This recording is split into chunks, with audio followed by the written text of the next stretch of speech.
Hi everyone, my name is Estella Canovia Shares, and today I will be sharing with you the Toastmasters speech that I did for my Toastmasters club.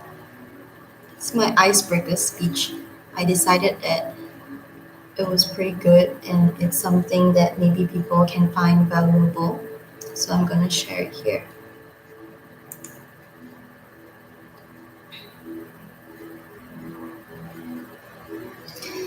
Okay, so hi everyone.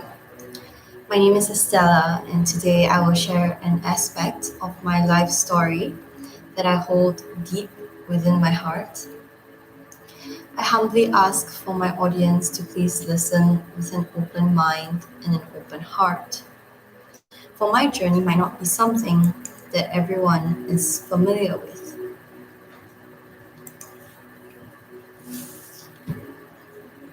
Now, I am someone that has been through the journey of depression as well as the journey of healing. I started off as most would, having seen a counselor at the age of 11, gradually moving on to see psychologists and psychiatrists by the time I was 14. At that time, I had started self harming, and that was why I had to be on medication. So by the time I was 15 and 16, I was admitted to various hospitals seeking different types of treatment and having been on different types of medication. So I had already switched my doctors around for some time, hoping to find a form of therapy or help that was beyond my mind and that could still help me heal from the deep pain that I was constantly feeling inside of me. Now, talk therapy and reframing my mind was just not enough. So this was when I had started to seek different forms of help that was not in the mainstream society. So it's more unconventional. And so at the age of 17 was when I started my journey to healing. I had came across various teachers in the field of metaphysics, the teachers who taught the ancient science of divination. I still could not find someone that could help me cure or solve my depression issue. So as the saying goes, right, when a student is ready, the teacher appears. Hence, by the chance of fate or destiny or even pure coincidence, my first official spiritual teacher appeared. Now, it was my first workshop on alternative healing and spirituality. And I still remember signing the pre event evaluation form and the question that asked what I would hope to get out of the session. I still remember feeling utterly hopeless and that nothing could ever help me or that I could never ever be healed or cured of depression. I wrote those exact words down on that piece of paper. I was really, really worried for all the doctors I've seen at that point in time. All mentioned that depression was and might still be a lifelong illness, and that there was absolutely no cure for it whatsoever. Now, I invite all of you, right, people who are listening to me right now, to think back to a time in your life where you might have felt a similar way or encountered a similar situation, maybe having felt a sense of hopelessness or even desperation, thinking that there was no way out, seeking and finding, and no matter how hard you looked and searched, there was just no light at the end of that tunnel. And you were starting to give up. Now, do you remember what that experience was like? How did you feel? What kind of thoughts came into your mind? What happened after that incident? What was the result? What did you learn?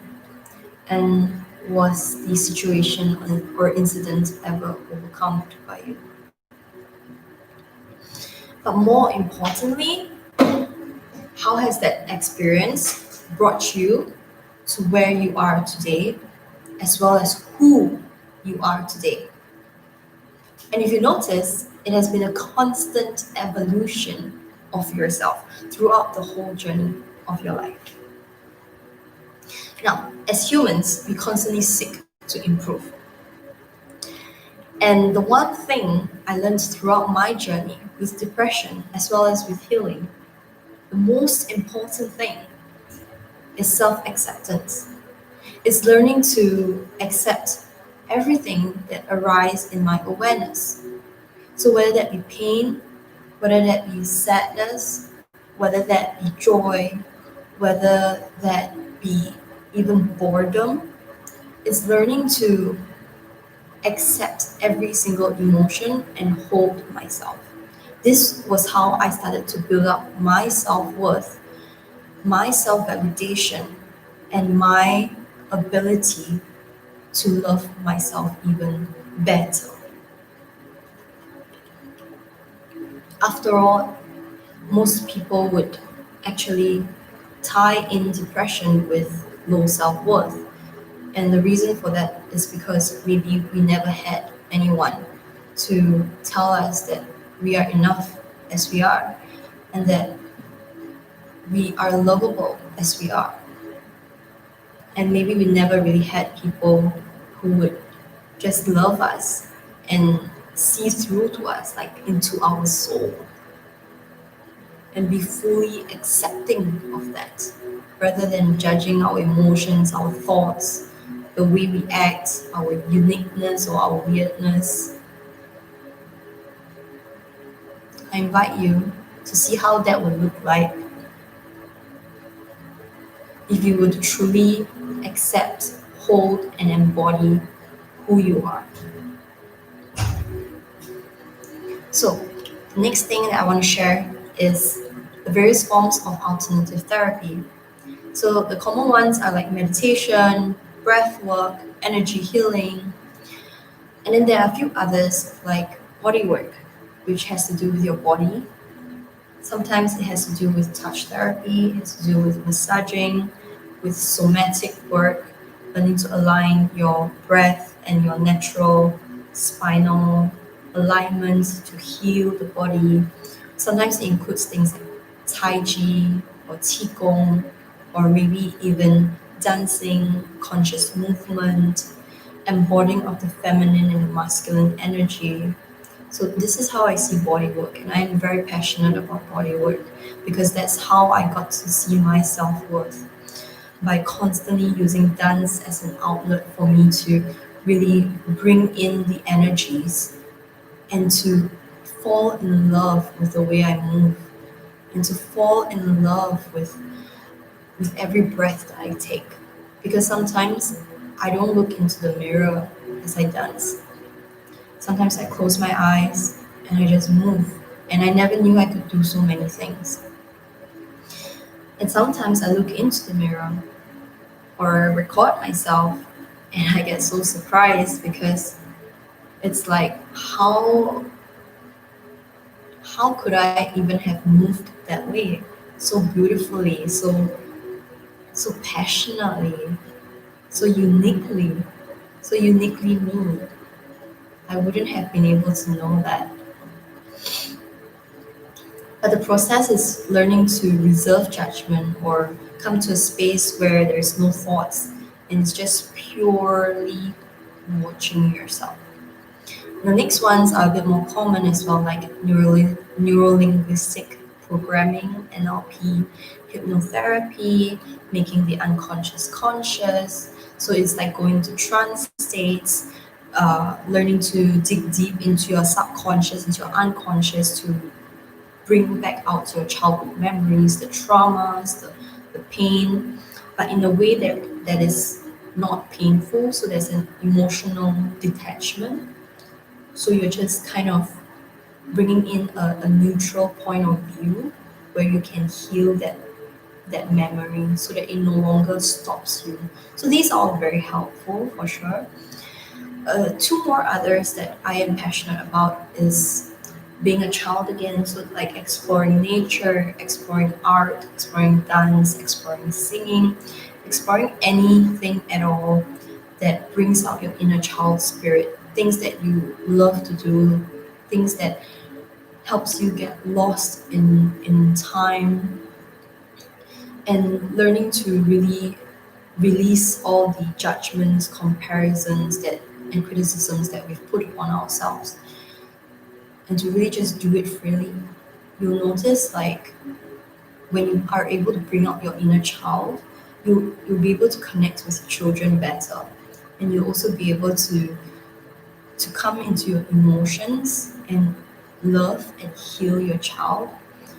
And when you do that, in a sense, you automatically are able to start to heal your childhood wounds as well.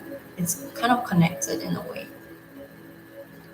And another one is having authentic, deep conversations while being held in a very, very safe space. So it can be a group therapy kind of thing. But I personally have found my breakthroughs and my ability to be so authentic and so emotional and so raw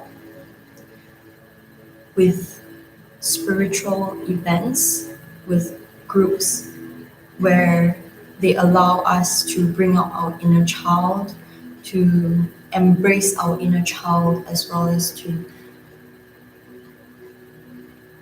share our experiences, whether our insights or our wounds or our limiting beliefs, and have patience for us to really just revel in whatever comes up. And learning to give us like that affirmation that you are safe here. You are okay to be you here. There's no judgment whatsoever. And also another space that I found really useful for me was coaching, but of course not any coach or any coaching space. For me, it was more of self-awareness coaching, and I guess it would depend which country you're from and where you can find these people. I believe that when you start to seek and when you put out an intention to the universe that this is what I want, and you actually take action to go and do it, to go and search, automatically all these people start to come into your life because this is what you are looking for. And that's what happened with me. This was what I was deeply, deeply looking for, and these people came into my life. They may not be my closest friends, they may not be the people I can call on whenever I have any breakdowns, but these are people who are there for me to support me when I was being emotionally raw. And because they were there to hold me in that space, it built up my self worth and my ability to approve and validate myself, as well as to validate my emotions and my experiences. So it's very, very important that you be able to share your truth authentically in a space that's non judgmental, or at least with people or a person that's non judgmental, so that you can start to grow into who you are even more without the limitations of ego or humanness in that sense. So that is all of the ones that I can share right now.